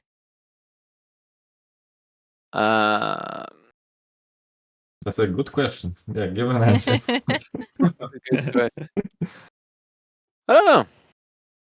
I guess it depends. Good answer, bro. In the lobby game, I'd rather play flank. All in right. tournament, pocket is chill. Especially a good flank. He's just chill. Yeah. Like I had Andre last year, I have Miguel now. It's chilling, bro. And my question was, how disappointed were you game 3 when you saw Z40 disconnected and it was a dry BF and you were playing Japanese? We actually talked about it. We didn't like he disconnected before it even started. Like the game would launch because he disconnected. Yeah, I saw it. He was missing the check mark forever. Yeah. That was quite clutch. But the one after that, my lake was also as safe as possible. Yeah, bugged. I think there was a bugged lake in the second one, so that probably would have been restarted anyway. Yep. Yeah, we didn't look. I saw I had one behind my base and that was it. We just got out of there. Well, I think it was behind, very behind, behind as in not. No, the second one, the lake behind, there was a lake like 15 tiles from my TC that was accessible. The other one, you're probably talking about. Okay. Right. Well, I think that kind of sums it up. I don't think. Can we ask Cool Cat how he enjoyed his first ever A-tier tournament game? All right. Oh yes. Amazing. It was like Crucible. But I mean, you played well. Yeah, I think the boom was fine. I was a bit housed. I was scared, but it was okay. Yeah. And then it's quite nice if you have an open map and can run in with Paladin. Undefeated so far. Yeah, Moonus is screaming at you, take all extra golds on the map. Yeah. Like I made 7 lumber mining camps all over. Yeah, was nice. He's like, I have gold. No, take the golds, bro. Yeah. And Moonus does that a lot. When you say like, "Oh, I don't have any gold." What do you mean? There's gold here. There's gold here. Yeah. You have to use what's in front of you. All right. Pretty solid set overall. Very good games, entertaining. Yeah, I had fun. That's it from me for today. Yeah. Appreciate the cast, guys, as usual. Thank you very much. Thanks for joining the interview. Good luck. Next set. Now you just chill. Bars open and free for future co-casts, right? Right. Maybe you can get Cool Cat too. Barles and Cool Cat together. Cool Cat casted with me before. That's true. Coma Cup, 1 game. Yeah. Coma Cat, Cocasting Coma Cup, brutal. Yeah. Okay. Brutal. Because you were sleeping probably, bro. Maybe. Or was I playing? No. There was some urgency of Cocast, because some amigo had no time. Oh, it's probably Ganji. Yeah. Toxic Swede. All right. Thank you for the interview. You. Well played, team. Guys. Well played. Peace, Bye. guys. Well played, boys. Bye-bye. Thanks. Okay, TOS, thank you so much for co-casting. Appreciate it, as always. All right. Thank you for inviting me to co-cast, and hope you enjoyed the African theme on the map, like I said. Oh, absolutely. Absolutely. I really like that one. I mean, I get why for the players might be annoying to play it. It's awful, right? You can't probably. see the mini map with all the roads. But yeah, it was pretty nice. All right, it was fun casting. I'm sure we'll do this again, and I'll see you later. See ya. Bye bye.